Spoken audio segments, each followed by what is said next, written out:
Hello friends, it's Brian again from the Historical Society of Washington, D.C. It is Friday afternoon, checking in about my week. So it was a good week for me. We're getting closer to opening our research library. We have an official date of August 27th, which is obviously going to be after I'm gone, but it's good that we are finally getting to a point where we can announce a date. So a lot of my work this week was less about moving stuff around and actually hands-on books and putting stuff on shelves, which was great, but more desk work this week. So sitting down a lot this week, which is not amazing, but learned a lot about kind of the behind-the-scenes aspects of the Historical Society. One project I was working on, we are having, I think it's the American Institute or some abbreviation for an association of graphic artists, are coming in, I think on Monday next week, and doing a presentation with all the nice Apple visual display equipment they have there, using some of our images from our collection.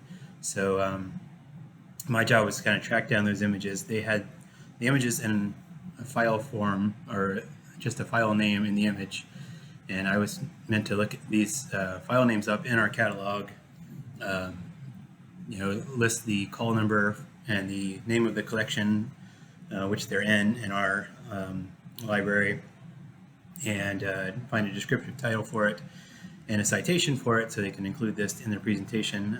So that involved a lot of hands-on work with the online catalog, which I hadn't done a whole lot of work with yet, so that was good. Back end, that's more front end stuff, but still helpful. In anticipation of opening, we're also starting to work on some signage for like the computer stations for walk-in customers. They can do a limited amount of research without a appointment to see the actual collection. So we have some online resources, and I was writing up some blurbs that will go on the computer terminals describing what online resources we had, the ones we want to feature, and a little brief explanation of how to use it. So we have a sort of collaboration with the DC Public Library where we have access to their newspaper archives, so you can look at every Washington Post for the last 100 and whatever years, as long as a lot of other newspapers that they have archived there. Collection of photos called Weimer's DC, which is this guy who took like 4,000 pictures of the city of DC between, or like 1950, I want to say, like 4,000 pictures, and documented them all with the address where he was taking them. And the research librarian and her husband came up with software that puts those pictures online that have been digitized alongside Google Street View of the same intersection or building. So you can see what the city looked like 70 years ago versus what it looks like today, which is a very cool online resource we have. We have some genealogy resources, and then we have all of our publication, which is now called Washington History. It used to be called the Records of the Columbia Historical Society.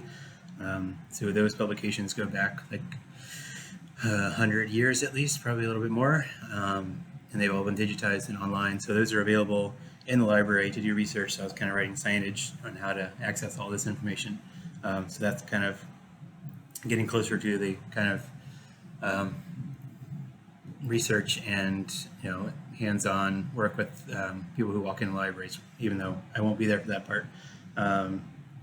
Last project we did involved, we have some books that used to be on the shelf that are too fragile or too small to remain on the shelf. They're too fragile, they're falling apart. Some are too thin and kind of get lost between other books. So we've been recategorizing those as pamphlets rather than books. That means they'll be stored in high density storage rather than on the shelf. Still available to see, but not on the shelf. So I bring that up because that allowed me to use the backend software, which we use Past Perfect. I've heard of it before. I've never used it before. It's kind of the budget option, I think, for archives. It's not the slickest operation, but I guess it gets the job done. So I was digging in the back end of that and changing call numbers that used to be books from their Library of Congress call number into an HSW P number, which is just pamphlets, and we just assign those in numerical order. So Got my hands on a lot of the software behind the scenes this week. That was good for me, my understanding of the whole operation. As far as the reading go, my plans for career after grad school, I'm interested in the historical archives, archive special collections sort of work. I don't know exactly much beyond that. I was kind of hoping the program would tell me and kind of lead me in the right direction after I took a couple classes. I'm halfway through and I still don't know that yet, so that's something I wish I had a more clear idea of, but I'm trying not to think about that too much. Still got another year to go. My experience in applying for jobs, I hate it. It's terrible. I'm not good at doing it. I don't make particularly good first impressions. And every job I've gotten recently, I feel like I've gotten through networking or knowing someone and kind of getting the job without it ever being listed to apply for. So when I have gone to interviews, it's kind of been like, we're just going to interview you to keep up appearances and make sure you're not crazy. And you pretty much got the job. So it never felt like it was like a competition. It was like, we're going to go through the formality of doing this interview, but you were recommended to us by someone in a complimentary job. So, and the one interview I've been on that I didn't get, I felt like I was also the other end of that and being interviewed, even though I was probably not really in the running. So, I have I don't love job interviews, I guess is what I'm saying. Also, I hate the fact that entry-level jobs require experience. I needed to get that in there. That bugs me to no end when I see that on applications. The rest of the time in grad school, I think I'm going to try to do some time with the DCIC, the Digital Curation Center, in next semester.